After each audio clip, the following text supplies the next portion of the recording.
workout with this. You're gonna increase some blood flow, and it can improve flexibility.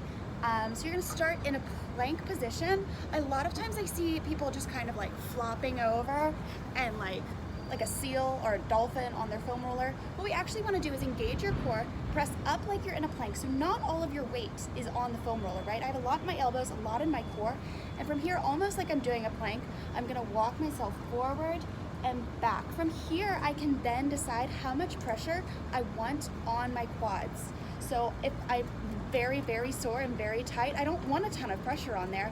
You want your pain scale to be somewhere between like a 3 or a 4 out of 10. This should not be the most painful thing you've ever done. And from here, you're just gonna inch your way up and down your legs. You can shift your weight onto one leg. You can cross one leg over the other if you want more pressure on one side.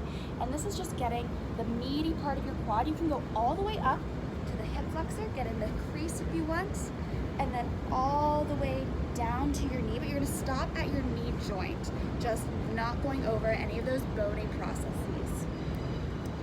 Good, then we'll flip over to the side of your leg and we'll get your IT band. There's a lot of misconception about the IT band that rolling it can lengthen it. You can't lengthen it. You actually want your IT band to remain pretty tight and taut. That's its whole job.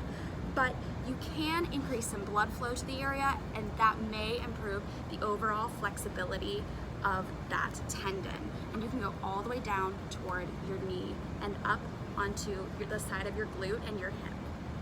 And we're just gonna spend about 30 seconds on each area. All right, awesome. Then we're gonna make your way back onto your stomach. This one is really intense. We're gonna get your inner thigh, your adductors. For this one, you're gonna get really cozy with your foam roller. Again, find that plank position, support with your core and your elbows, and drape one leg at an angle over top of your foam roller.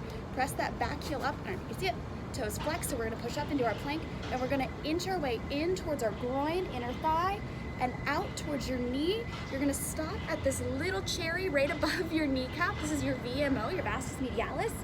You're gonna hang out there. Good, remember this pain scale should be at a 3 or a 4, so we don't wanna drop all of our weight into here and just flop onto the foam roller. You're staying supported. You're rocking in and out, gently massaging the muscles in the thigh. Good. For an extra little VMO kick, you're gonna flex your foot, you're gonna rotate internally, go right over the top, whoop, and back out, and heel up, and back out. Good, and you can stretch your leg, and back in and out. Good, and just add some flexion and extension into the leg, just as you massage your muscles here. Good, getting all the way into the groin. Good. All right, so the next area that I want you to foam roll, we're gonna start to flip onto your back. We already got our glute med a little bit. We don't need to spend a ton of time here, but if you want more if your hips are really sore, really tight on the outside, you want to improve your external rotation, you can spend a little bit more time here, crossing one leg in front or behind, and just gently rocking forward and back, getting all the way up to right where the top of your pelvis ends, and then pushing. Notice that I'm pushing with this back leg, but still staying supported on this top arm. So I'm controlling how much pressure is in my hip right now. I'm not just flopping down. That's really important as we push in and out. And still staying on that hip. You're gonna cross one leg over the other, so we're in our figure 4 shape.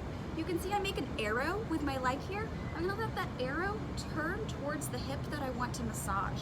So as I do that, I'm gonna crawl myself forward and back with this bottom leg. So we pull forward and back, forward and back, getting that glute med, that glute min. Nice. Good, so now we're gonna work our way onto our hamstrings. So just press up into a little crab position, let the foam roller fall onto the back of your thighs. So I actually like to do one hamstring at a time. If you're very sore, if you're new to foam rolling, you can do both at the same time. It'll just help distribute some of that pressure and weight. But for one at a time, again, bend one foot, press up. As you press up with this back foot, press down with that front leg.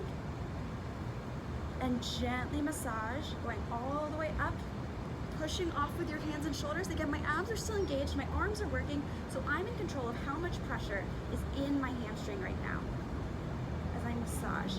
If you are really a masochist and you really want to dig deep in there, you can cross one leg over the other. This is going to increase pressure as we go forward and back. This should feel pretty nice. Again, we don't need to spend more than 30 to 40 seconds in any one area. We're gonna move down to our calves. Dancers have such tight calves. So same idea, using your hands for support. If your arms are getting tired, you can put one foot out to the side and push off there for a little extra support. As you press down with one leg, press down with the other. So we're really gonna create tension in the calf. Good, getting all the way up to underneath the knee where the calf inserts and back down towards your Achilles. You can flex and point your foot over top of the foam roller just to deepen that massage.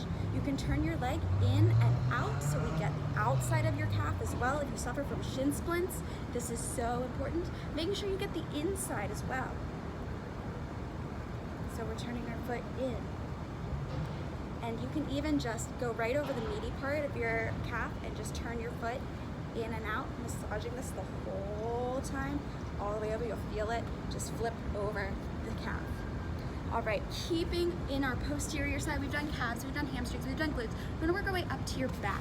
So one thing you wanna be careful of is not rolling your low back where there's no support, right? Your ribs are here, your pelvis is here, but here there's really nothing to support these muscles. So we actually don't wanna spend a lot, if any, time there because it can actually be just too much pressure on your spine. You see I go right into extension there, and you could actually injure your back there. So that would be a good place to use like a ball, a tennis or a lacrosse ball, but we're gonna work mostly from the bottom of your rib cage upward.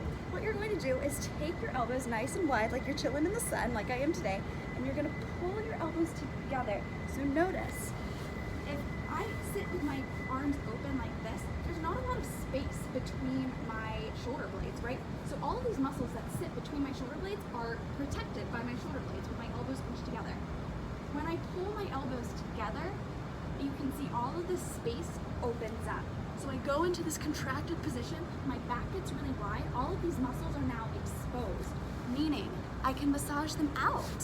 So what we wanna do is set up with the foam roller right at the bottom of your rib cage, pull your elbows together, lift your hips up for a little bit more pressure. If it's too much, just keep your hips on the ground. And you're just gonna slowly, please, for goodness sake, go slow. Pull yourself forward and back. Good, gently going up, just vertebrae by vertebrae, until you get in between your shoulder blades, keeping your elbows as close together as possible. Good, and you can get all the way up to the top of your shoulders. Don't roll your neck. We'll talk about that in a second. Good, just the top of your shoulder blades. Good, and when you're ready, go back down to your starting position. This one's gonna feel really nice if you have any sort of tight shoulders, if you want a better back ombre, that extended position. We're gonna make butterfly wings with our elbows now. So we're gonna start, pick your bottom vertebrae, right over the one that's sitting right above your rib cage. And as you open your butterfly wings, you're gonna reach up, get some sunshine on your face, exhale, and squeeze to come back up. As you come up, you're gonna scoot your bum 1 inch forward, one vertebrae forward, and open up, reaching up and back, arching over the next vertebrae, and close. And again, just inch by inch, vertebrae by vertebrae. This should feel really nice. I get a nice stretch right through my chest. I feel it under my shoulder blades. Good. Of course, as you get higher, your thoracic extension, that upper back that we're stretching right now, will of course become more limited just because that's what it's supposed to do. Good. And then you can ease into some gentle rolling and massages after you've stretched it. The next thing that I want to talk about is our overhead extension. So as dancers, when we often go into an overhead position, we flare our rib cage, or we have to maintain our arms in front of us. Some of this is technique, but a lot of it is just because we don't have great overhead extension. Many people can't go elbows, shoulders, hips in a straight line. and they have to instead pull their arms forward. And that's coming from limited mobility and range of motion in your lats and right underneath your shoulder blade. So for this one, you're gonna sit in a beautiful mermaid position, and we're gonna lay over top of your foam roller, use this front arm to support you, reaching up and over, and you're gonna imagine there's a tube running down right from the bottom of your armpit down to the bottom of your rib cage. And you're just going to use this back foot, use this front arm, massage right underneath of your armpit. Good, and you're using your legs for support here as we reach out and down. If you feel a sticky spot, hang out there just for a few seconds. You can shift your weight back and forward.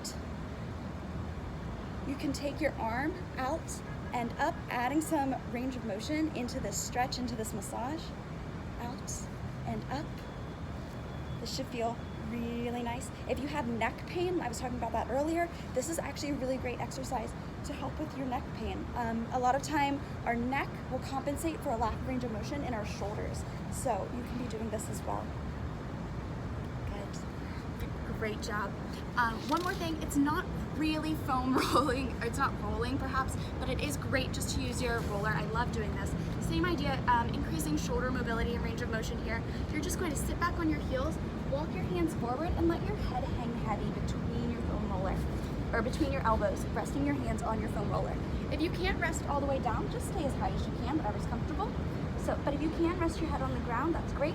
If you want to increase the stretch, you're going to pull your elbows out to the side and pull the foam roller into your head and push it back out. And in and out. And you're going to feel a really deep stretch happening right underneath your armpits. You can shift side to side gently. Again, getting a nice deep stretch, but actively moving through this range of motion. You can curl up and do a little cat-cow exercise here, just keeping your hips planted on your heels. Curl up and back down. So I hope this, kind of got you thinking about foam rolling. It should not take longer than, this took even longer than I usually do. Longer than 5 minutes is a bit unnecessary, I think. This cannot be the exclusive part of your warm-up. If you walk into the gym or a dance studio and roll for 5 minutes, you can't say, okay, I'm warm, but it should be included in your warm-up. So if you can take 3 to 5 minutes a couple times a day. I like to think of foam rolling like brushing my teeth, you do it twice a day for 3 minutes, and everything in your life is so much easier. So I hope this was helpful. If you have any questions, let me know.